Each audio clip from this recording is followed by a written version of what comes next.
오늘 금요일에 함께 살펴볼 말씀은 룻기 1장 1절에서 6절까지 말씀입니다.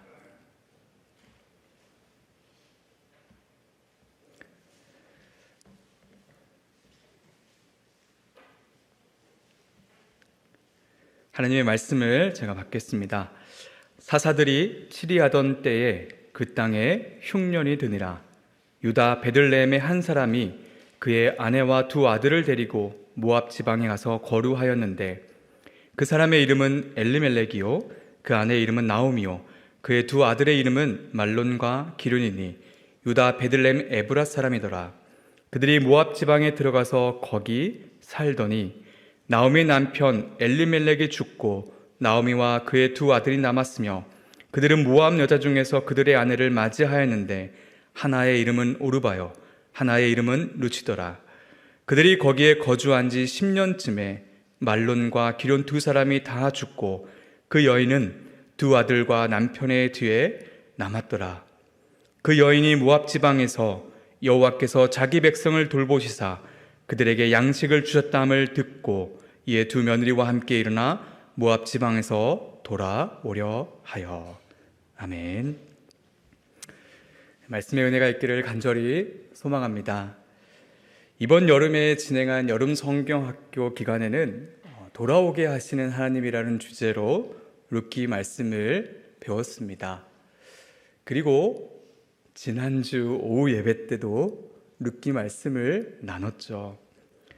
너무 많이 들어서 식상하면 어떻게 하나라는 염려가 되었지만 제게 주신 은혜가 커서 이 말씀을 한 번 더 나누면 좋겠다라는 마음을 가지고 또 그렇게 준비했습니다. 오늘 새롭게 주신 하나님의 은혜를 기대하며 또 전하는 자나 듣는 자 모두가 주의 말씀 앞에 새롭게 되는 시간이 되기를 간절히 소망합니다. 신자들은 세상에 속하지 않지만 세상 안에 살아갑니다.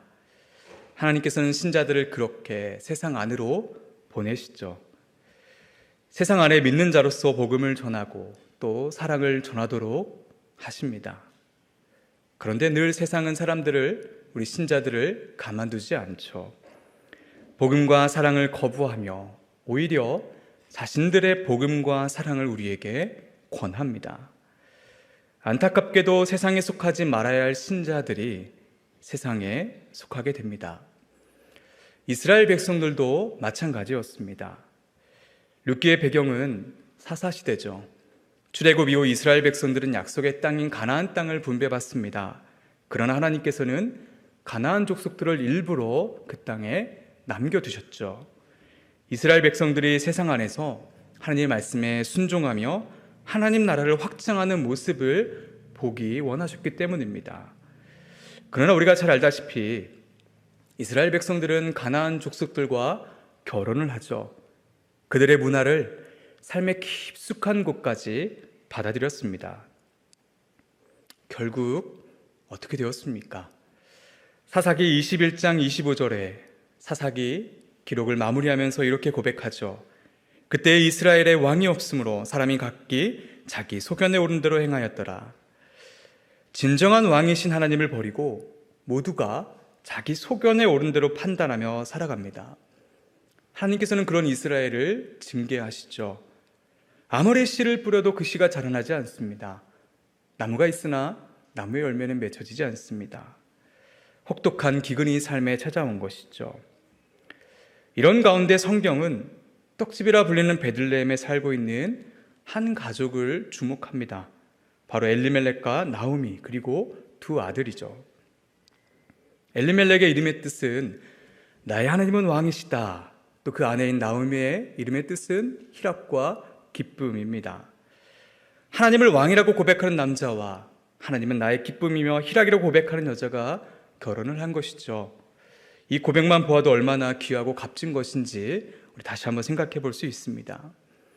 그러나 이들의 삶은 이 고백과는 일치하지 않았습니다. 결혼 후 두 아들을 낳죠. 2절에 보면 두 아들의 이름이 소개됩니다. 말론과 기륜입니다. 사실 말론과 기론이라는 이름은 히브리식 표현이 아닙니다. 그래서 대부분의 학자들은 두 아들의 정확한 이름의 뜻을 알 수 없다라고 말하죠. 오히려 성경 외에 다른 문서들을 통해서 두 사람의 이름의 뜻을 유추합니다. 말로는 질병이라는 뜻이고 기로는 죽음과 파멸이라는 뜻을 가지고 있다고 합니다. 나의 하나님은 왕이며 기쁨이며 희락이라고 고백하는 두 사람의 아들 이름이라고 생각하기에는 뭔가 맞지 않는 것이죠. 하은이, 하람이라고 이름을 지어야 할 것 같은데 뭔가 맞지 않고 이상합니다. 역사적으로 보면 그 당시 이스라엘 백성들이 점령한 가나안 지역에는 이름을 일부러 안 좋게 지어서 장차 생길 일에 대하여 막아보려는 그런 미신적인 문화가 성행했다고 합니다. 엘리멜렉과 나오미는 이 미신적인 문화를 받아들인 것이죠. 이들의 신앙에 세상의 불순물들이 가득 뒤섞여 버렸습니다. 또 이들은 땅에 기근이 들자 나의 왕이신 하나님께서 약속하신 땅을 벗어나 모압으로 가버렸습니다. 여러분, 모압 땅이 어떤 곳입니까? 신명기 23장 3절에 암몬 사람과 모압 사람은 여호와의 총회에 들어오지 못하리니 그들에게 속한 자는 10대뿐 아니라 영원히 여호와의 총회에 들어오지 못하리라. 영원히 여호와의 총회에 들어오지 못하는 땅입니다. 그런 곳으로 하나님의 백성이 약속의 땅을 버리고 가버린 것이죠. 자기 소견에 오른 대로 자기 스스로 왕이 되어 판단하여 걸어간 것입니다. 엘리멜렉과 나오미와 그 가족들은 믿음을 상실했습니다. 믿음뿐 아니라 상실된 것이 또 있었습니다. 떡집이라 불리는 그 베들레헴에 떡이 없습니다. 이 기근은 보통 기근이 아니었습니다. 너무나도 길고 긴 기근이었죠. 무려 10년 이상 지속된 그런 기근이었습니다. 약속의 땅, 젖과 꿀이 흐르는 땅인데 삶은 가혹했습니다. 씨를 뿌려도 씨가 자라나지 않고 나무가시도 열매를 맺지 못합니다. 엘리멜렉의 가족들은 믿음뿐만 아니라 그들의 삶을 상실한 것이죠. 모든 것이 엉망이 되어버렸습니다. 사람은 무언가를 상실하면 그 상실된 곳을 무언가로 또 채우려고 합니다. 자기 소견에 오른 대로 살아가는 문화를 받아들였습니다. 하나님의 말씀이 아닌 가나안 족속의 문화를 받아들였죠. 그래서 믿음을 상실했습니다. 엘리멜렉과 나오미는 그 상실된 곳을 하나님이 아닌 자기를 왕으로 세우며 채웠던 것이죠. 믿음을 상실하니 현재의 상황을 올바르게 바라보지 못합니다. 기근을 단지 기근으로만 직시한 것이죠. 믿음의 관점으로 보면 삶이 상실된 것이 아닐 수도 아닌데 결국 그렇게 바라봄으로 이들의 판단은 삶이 상실되었다였습니다. 이 상실을 채우고자 약속의 땅이 아니라 자신들 눈에 좋아 보이는 모압 땅을 선택함으로 그 빈 곳을 채우고자 한 것이죠. 이렇게 길을 떠난 가족들은 체험을 기대했습니다. 그런데 어떻게 됐습니까? 오히려 또 다른 상실을 경험하게 되죠. 엘리멜렉은 모압 땅에서 죽게 되었습니다. 두 아들은 모압 여인 오르바와 룻과 결혼을 하고 10년을 살았지만 자녀가 없었습니다. 이방인의 풍습에 따라 질병과 죽음이라는 뜻으로 이름을 지어 액땜했지만 결국 이방인의 땅에서 두 아들이 죽었던 것이죠. 이제 나오미와 두 며느리인 오르바와 룻만 덩그러니 남게 되었습니다. 고대 근동에서 어린아이와 과부는 사람 취급도 하지 않았습니다. 그런 세상에 과부 셋, 여자 셋만 남게 된 것이죠. 소망을 상실했습니다. 이렇게 인간의 문맥에서 체험은 늘 상실을 낳죠. 엘리멜렉의 가족들은 믿음, 삶, 소망을 상실했습니다. 사랑하는 여러분, 룻기의 첫 부분을 살펴보면 이런 생각이 들죠. 그래, 하나님을 믿지 않고 자기들이 왕이 되어 떠난 것이 잘못이지, 이런 생각을 하게 됩니다. 우리는 너무 우리의 신앙을 뭐 아니면 도라는 식으로 생각하기가 쉽습니다. 내가 아니니 단순하게 생각하고 이원론적으로 생각하는 것이죠. 그런데 여러분, 우리가 그 상황이라면 과연 어떠했을까라는 질문을 던져보지 않을 수 없는 것입니다. 우리는 세상에 속한 자들이 아니지만 세상 안에서 어울려 살아갑니다. 그렇게 살아가다 보니 우리도 모르는 사이에 그 세상에 영향을 받게 됩니다. 사사시대는 자기 소견에 오른 대로 살아가는 시대였습니다. 모든 사람이 하나님이 아닌 자신들이 옳다 여깁니다. 무언가를 선택하고 고려할 때 하나님의 마음과 생각은 고려되지 않습니다. 어느 한 사람이 그런 것이 아니라 그 시대를 살아가는 모든 사람들이 그렇게 판단하고 생각했다는 것이죠. 자기 소견에 오른 대로 판단하는 것이 그 시대의 가장 합리적이고 이성적인 판단의 근거였습니다. 여러분, 오늘날 합리적이고 이성적인 판단의 그 근거는 무엇입니까? 우리는 무엇을 합리적이고 이성적이라고 생각하고 있습니까? 사람들은 삶의 의미가 개인의 자유에 있다라고 생각합니다. 다시 말해, 무엇이 올바른지 적합한지 스스로 결정할 수 있는 권리와 자유가 가장 고상하다고 생각합니다. 그래서 가치는 중성적이어야 되죠. 그래서 가치는 중립적이어야 된다고 믿습니다. 무엇을 위해 살지 이야기할 것이 아니라 각자마다 가장 만족스럽고 성취감을 준다고 믿는 것에 따라 살아가는 것을 가장 중요하게 여깁니다. 그러한 자유를 보장하는 것이 가장 중요한 일인 것이죠. 각자의 자유를 따라 행복을 찾는 것이 삶의 처음이자 마지막 목표라고 생각합니다. 이러한 생각들은 우리들의 신앙생활에 슬며시 스며들죠. 하나님의 말씀의 절대성과 권위를 인정한다고는 하나 실제의 삶은 자기 만족을 주고 성취감을 주는 것에 따라 판단하게 됩니다. 내 이웃을 사랑하라. 서로 다투지 말라. 사랑은 허다한 죄를 덮는다. 이 말씀의 권위를 인정하지 않습니다. 아니, 여기서 물러서면 힘을 잃을 수 있어. 내 목소리가 더 커져야 돼. 진리의 칼로 사람을 배워야지. 그래야 내가 만족하고 성취감을 느끼고 행복할 수 있어. 이렇게 각자의 만족과 행복을 위한 판단을 합니다. 하나님의 말씀을 자기 소견에 오른 대로 바꾸어 버리는 것이죠.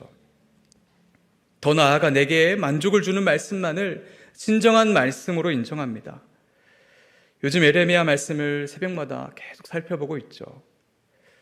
어렵습니다. 들음은 있으나 정말 자신을 불편하게 하는 그 선지자의 외침은 듣고 흘러 떠내 보냅니다. 또 교회 안에서 하는 봉사들은 어쩌면 자신의 종교적 행복을 위한 도구로 사용할 때도 있습니다. 그리고 성도의 복은 세상의 잘됨과 그렇지 않음으로 나뉘어 버립니다. 각자의 자유를 따라 행복을 찾는 것이 삶의 목표라고 말하는 그 세상 문화에 흡수되었기 때문이죠. 그래서 자기 소견에 따라 나의 하나님을 고백합니다. 하나님의 절대적인 은혜가 돈이 많느냐 적느냐, 명예가 있느냐 없느냐, 사회적 지위가 높으냐 낮으냐에 따라 상대적인 은혜로 바뀌어 버립니다. 여러분, 이렇게 우리 시대도 믿음이 상실된 시대입니다. 또 기근이 무려 10년이 넘게 지속되었습니다. 분명 젖과 꿀이 흐르는 땅이라고 했는데 흐르지 않습니다. 처자식은 굶고 있습니다. 더 이상 인간적인 눈으로 볼 때 이 땅에는 소망이 없어 보이는 거죠. 우리 유년부 교사 강습 때도 나눴지만, 만약 현재 전쟁이 일어나고 있는 우크라이나 땅이 약속의 땅이라고 한번 생각해 보십시오. 그 땅에 전쟁이 일어났는데 떠나지 않고 버틸 수 있는 사람이 어디 있겠습니까? 요즘 청년들에게 대한민국은 희망보다는 절망을 늘 선물해주고 있죠. 서울에서 자기 집을 갖는다는 것이 너무나도 어렵습니다. 저도 경험을 해보니까 너무나도 어렵더라고요. 서울에 취직을 하고 결혼을 해서 전세로 집을 얻습니다. 신혼가정 대출도 있지만 사실 그 대출이 너무 제한적이죠. 왜 그렇습니까? 집값이 너무 비싸기 때문입니다. 어떻게든 살 집을 마련했는데 역전세가 일어납니다. 집주인은 돈을 내주지 못하고 파산을 하거나 도망을 가버리죠. 아이를 낳고 싶어도 맞벌이에 육아에 돈은 부족하고 결국 포기하고 맙니다. 설령 낳더라도 감내해야 하는 그 기회의 비용은 예전과는 비교할 수 없을 만큼 큰 현실입니다. 주식시장이 좋다고 합니다. 그래서 투자를 하죠. 또 어느 날은 코인이 좋다고 해서 투자를 합니다. 그런데 웬걸 전쟁이 터져 세계 경제가 무너집니다. 누구도 예상 못한 코로나가 터져버린 것이죠. 돈은 주식에 코인에 묶이고 때로는 사라져버립니다. 우리의 삶은 뒤죽박죽이 되어서 상실된 것이죠. 이뿐만 아니라 우리는 살아가면서 여러 가지 상실을 경험합니다. 사랑하는 사람과 이별하기도 하고 또 먼저 떠나보내기도 합니다. 갑작스러운 아픔으로 인해 육체적인 상실을 경험하죠. 또 친구의 배신으로 또 여러 가지 실패로 우리는 상실을 경험합니다. 그래서 소망을 잃어버리는 것이죠. 사랑하는 여러분, 우리 삶에 일어나는 믿음의 상실, 인생의 여러 상실들은 특별한 것이 아닙니다. 일반적인 것이죠. 그저 우리가 한 걸음 한 걸음 하나님을 향해 걸어갈 때 자연스럽게 일어나는 그러한 현상입니다. 그러한 경험들인 것이죠. 세상 안에 살아가다 보니 자기 속에 옳은 대로 판단할 때가 있습니다. 세상 안에 살아가다 보니 내 잘못은 아니더라도 고통과 고난이 따라옵니다. 그래서 우리는 믿음과 인생을 상실합니다. 충분히 우리에게 일어나는 일상입니다. 그러한 일로 자책할 필요도 없고 다른 일을 비판할 이유도 없습니다. 베들레헴을 떠나 모압 땅으로 가서 남자들이 모두 다 죽은 것이 아닙니다.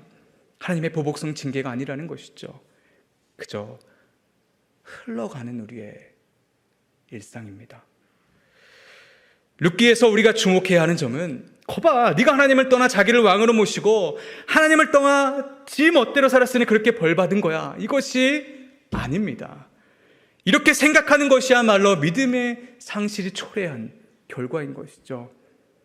그렇다면 우리가 주목해야 하는 점은 무엇입니까? 상실이 흐르는 우리 일상을 통해서 하나님께서 일하신다는 점입니다. 1장 6절의 말씀이죠. 그 여인이 모압 지방에서 여호와께서 자기 백성을 돌보시사 그들에게 양식을 주셨다함을 듣고 이에 두 며느리와 함께 일어나 모압 지방에서 돌아오려 하여. 상실을 경험한 나오미에게 어떤 소식이 들립니까? 여호와께서 자기 백성을 돌보시사 그들에게 양식을 주셨다. 나오미가 찾고 찾은 게 아닙니다. 복음의 메시지가 상실의 일상 속에 파고 들어온 것이죠. 하나님이 하나님 되심을 스스로 나타내 보이신 것입니다. 멀고 먼 그 모압 땅에 복된 소식이 들려왔습니다. 상실이 체험으로 바뀌게 되는 놀라운 시작인 것이죠. 나오미와 두 며느리는 이제 함께 일어섭니다. 히브리 원문에는 일어나다라는 동사가 가장 앞에 써 있습니다. 믿음과 삶과 소망을 잃어버렸다. 그러나 일어났다. 나오미를 이렇게 세운 것은 세상의 소리가 아니었습니다. 모압 땅의 풍족함도 아니었습니다. 바로 하나님의 소리였습니다. 그렇게 체험의 일상으로 걸어나가게 된 것이죠. 물론 회복은 한 번에 되지 않았습니다. 여전히 나오미는 상실에 대한 두려움을 갖고 있었습니다. 베들레헴으로 돌아가는 길에 두 며느리에게 뭐라고 말합니까? 모압 땅으로 다시 돌아가라고 말합니다. 하나님을 믿는 백성들에게 진정한 복은 약속의 땅임에도 불구하고 상실의 흔적 때문에 잠시 가리워지게 되는 것이죠. 그런데 여러분, 그런 나오미에게 룻이 있었습니다. 어머니 그러지 마십시오. 어머니 하나님이 나의 하나님이 되십니다. 상실한 그녀에게 체험을 맛본 자를 붙여주심으로 체험을 나누도록 해준 것이죠. 이후에 알다시피 룻은 보아스를 만납니다. 엘리멜렉의 기업 물을 자였고 유력한 자였고 부유한 자였습니다. 그리고 룻과 보아스는 결혼을 하죠. 이러한 하나하나 점진전 과정을 통해서 하나님께서는 믿음을 채워주시고 삶도 채워주시고 소망을 채워주셨습니다. 사랑하는 여러분, 인간의 문맥에서 체험은 늘 상실을 경험합니다. 우리의 상실이 체험으로 바뀌게 되는 시작은 우리가 아니라 바로 하나님이십니다. 왜냐하면 하나님께서 우리의 진정한 왕이시기 때문이죠. 하나님께서는 자기 소견에 오른 대로 살아가는 그 우리 일상 안으로 들어오십니다. 그리고 하나님의 왕 되심을 스스로 나타내 보이시죠. 룻기의 말씀은 이것을 명확하게 우리에게 알려주고 있습니다. 사실 하나님께서는 우리의 상실을 이미 체험으로 바꿔주셨죠. 우리는 복의 근원이시며 우리의 진정한 안식이며 피난처이신 하나님을 상실했었습니다. 본질상 진노의 자녀였고 만물보다 심히 부패하고 더 이상 치료될 수 없는 마음을 갖고 있던 우리였습니다. 우리는 영원한 상실을 소유한 인생들이었습니다. 그런데 우리에게 복의 근원이신 예수 그리스도를 보내주셨죠. 우리의 상실을 아파하시고 긍휼히 여겨 참 하나님이신 예수님께서 사람의 모양으로 종의 형체를 입어 이 땅에 내려오셨습니다. 인간의 문맥에서는 영원한 상실을 채울 수 없습니다. 영원한 체험을 줄 수 있는 분이 해주셔야 하는 것이죠.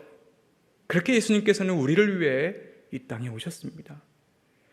거짓 없으신 참 사람으로 모든 율법을 지켜 완성하셨고 십자가에 우리를 대신하여 달리심으로 우리의 무한하고 영원한 죄의 무게를 해결해 주셨습니다.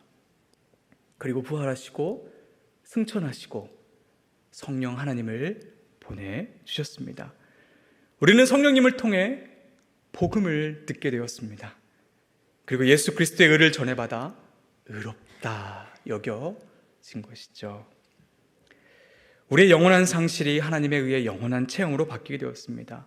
그리고 이제 우리는 다 같이 하나님 나라를 향해서 함께 걸어가고 있습니다. 물론 우리 이런 일상에 또 상실이 찾아오죠. 세상 안에 살아가다 보니 우리도 모르는 사이에 세상 안에 점차 거하게 됩니다. 세상과 혼합되어 버리는 것이죠. 그렇게 우리들의 일상에 믿음의 상실이 찾아오게 됩니다. 그러나 여러분, 시작하신 이가 하나님이십니다. 하나님으로부터 시작된 구원의 시작은 그 누구에 의해서, 다른 어떤 피조물에 의해서도 절대 끊어지지가 않습니다. 수많은 믿음의 조상들이 그래왔습니다. 넘어졌지만 끊어지지 않고 끝까지 걸어간 것이죠. 아브라함도, 이삭도, 야곱도, 다윗도 그렇게 걸어왔습니다. 하나님께서는 다시 우리에게 말씀하십니다. 말씀으로 우리들의 생각과 사고를 바꾸십니다. 말씀으로 다가오십니다. 끊임없이 듣게 하시고 우리 안에 계신 성령님은 우리가 듣도록 만들어 주시는 것이죠. 지금 오늘도 우리는 듣고 있습니다. 저도 여러분도 모두가 하나님의 말씀을 듣고 있습니다. 우리 안에 살아 역사하시는 성령님께서 가르쳐 주시고 생각나게 하심으로 우리의 믿음의 상실을 지금 체험으로 바꾸어 주십니다. 요한복음 16장 13절, 진리의 성령이 오시면 그가 너희를 모든 진리 가운데로 인도하시리니. 그러니 믿음을 상실했다고 두려워하지 마십시오. 우리 자신보다 우리 안에 계시는 성령님의 능력이 더 크고 위대한 줄 믿습니다. 그분께 우리를 맡기고 우리는 내어 드리면 되는 것이죠. 또 하나님께서는 우리의 삶의 상실도 채워주십니다. 가끔은 우리의 경제적인 여건이, 사회적인 여건이 나아지는 복을 주시기도 합니다. 그러나 진정한 체험은 이것을 말하지 않습니다. 제가 다니던 직장을 사표를 쓰고 그만두게 되었습니다. 그리고 이제 신학교를 입학을 했죠. 직장에 다니던 월급이 한순간에 다 끊어지게 되는 겁니다. 그런 저를 보시고 정말 많은 분들이 재정적인 도움을 줬습니다. 모두가 정말 감사하고 귀한 분들이시죠. 어떤 분들은 넉넉한 형편에서 도움을 주신 분도 계셨고, 또 어떤 분들은 정말 어려운 상황인데도 불구하고 도와주신 분도 계셨습니다. 어느 날 이렇게 전화 한 통이 걸려왔습니다. 휴대폰이 아니라 서울 전화번호였죠. 보통은 서울 전화번호면 스팸이라고 생각하고 딱 거절을 하는데 그날따라 받고 싶은 겁니다. 그래서 전화를 받았습니다. 그 수화기 너머에 들려오는 목소리가 있었습니다. 오전도사님 잘 지내셨어요? 내가 기도는 하는데 직접 도움을 주지 못한 것 같아서 이제 도움을 좀 주려고 해요. 이번 달부터 몇 달간만 조금씩 후원을 할게요. 내가 형편이 어려워 계속 못해서 미안해요. 나이가 많이 드신 권사님의 전화였죠. 여러분, 그분은 지금도 휴대폰이 없습니다. 지금도 여전히 집 전화로 가끔씩 전화를 하시죠. 진정한 체험을 경험한 인생이 바로 이런 것입니다. 이분의 삶에 상실이 왜 없었겠습니까? 그러나 하나님께서는 그 삶의 상실의 기준을 바꾸어 주셨습니다. 고린도후서 6장 9절 10절의 말씀입니다. 무명한 자 같으나 유명한 자요, 죽은 자 같으나 보라 우리가 살아있고, 징계를 받는 자 같으나 죽임을 당하지 아니하고, 근심하는 자 같으나 항상 기뻐하고, 가난한 자 같으나 많은 사람을 부유하게 하고, 아무것도 없는 자 같으나 모든 것을 가진 자로다. 세상의 기준에는 가난해 보일지라도 다른 이를 부유케 하는 이분이야말로 진정 모든 것을 가지신 분이 아니겠습니까? 우리 삶이 절망적일 수 있습니다. 우리 청년들은 취업이 막히고 결혼하기도 어려울 수도 있습니다. 우리 신혼부부 가정들은 늘 재정적인 부담감이 있고 내 집을 마련하는 것이 정말 꿈처럼 느껴집니다. 그런 가운데 사기도 당하기도 하고 투자했던 일은 실패를 하죠. 중년들은 어떻습니까? 우리 중년의 남성과 여성분들, 직장에서 압박을 느끼죠. 떠나라는 암묵적인 압박이 옵니다. 승진은 자꾸 안 되죠. 우리 어르신들은 어떻습니까? 외로우시죠? 자꾸만 자녀들에게 어려움이 있다는 소식이 들려옵니다. 사랑하는 여러분, 어렵습니다. 힘이 들죠. 그런데 그런 우리에게 새로운 기준이 전해집니다. 어떠한 상황에서도 자족하는 법을 배우고 내게 능력 주신 자 안에서 내가 모든 것을 할 수 있게 되는 것이죠. 세상의 기준으로 보면, 내 인생을 그렇게 바라보면 상실로 치부될 수 있겠지만, 온 우주의 창조주이신 하나님의 관점에서 본다면 상실이 아닌 체험이 가득한 삶으로 이미 변화되어 있다는 것입니다. 이상적입니까, 여러분? 아닙니다. 성경은 절대 이상적인 책이 아닙니다. 이것이야말로 진짜 나그네의 삶이며 마지막 소망을 바라보며 살아가는 진정한 신자의 삶인 것이죠. 그러니 여러분, 주눅들지 맙시다. 우리에게 이 기준을 받아들일 수 있도록 계속해서 간구합시다. 상실이 아닌 체험의 복을 누리는 삶이 되고 싶다고 기도하며 간구하며 함께 걸어갔으면 좋겠습니다. 또 하나님께서는 우리에게 소망을 채워주시죠. 베드로전서 1장 3절 4절의 말씀입니다. 우리 주 예수 그리스도의 아버지 하나님을 찬송하리로다. 그의 많으신 긍휼대로 예수 그리스도를 죽은 자 가운데서 부활하게 하심으로 말미암아 우리를 거듭나게 하사 산 소망이 있게 하시며 썩지 않고 더럽지 않고 쇠하지 아니하는 유업을 입게 하시나니 곧 너희를 위하여 하늘에 간직하신 것이라. 우리가 가진 소망은 죽어있는 소망이 아닙니다. 살아있는 소망입니다. 썩지 않고 더럽지 않고 쇠하지 않는 소망이죠. 이렇게 받게 될 유업은 이미 완료된 상태입니다. 하늘에 이미 준비가 완료되었습니다. 우리는 변하지 않는 그 소망을 향해 인생을 살고 있는 것입니다. 하나님께서는 이 소망을 우리에게 허락해 주셨습니다. 우리는 십자가 아래에만 머물러 있는 것이 아니라 이 소망을 붙잡고 이 소망을 향해 십자가를 들고 함께 걸어가고 있습니다. 이제 말씀을 정리하고자 합니다. 사랑하는 성도 여러분, 엘리멜렉의 가족들은 세상의 풍조에 따라 믿음을 상실했고, 기근으로 삶을 상실했고, 죽음으로 소망을 상실했습니다. 인간의 스스로의 체험은 이렇게 늘 상실을 가져옵니다. 우리의 삶도 마찬가지죠. 상실이 특별함이 아닌 일반이 되어 있습니다. 그러나 이러한 삶에 하나님께서 찾아오십니다. 복된 소식을 듣게 하시고 우리 안에 계시는 성령님을 통해서 우리를 계속해서 끌어가고 계십니다. 죽은 소망이 아닌 살아있는 소망으로 걸어가도록 인도해 주십니다. 웬델 벨이라는 분이 지은 최고의 노래라는 시가 있습니다. 이렇게 기록되어 있죠. 모든 노래 중에서 최고의 노래는 고요 속에서 들리는 새소리. 하지만 먼저 그 고요를 들어야 한다. 우리의 삶을 채우시는 보이지 않는 하나님의 소리를 먼저 듣고 걸어가는 우리 화성교회 공동체가 되기를 간절히 소망합니다.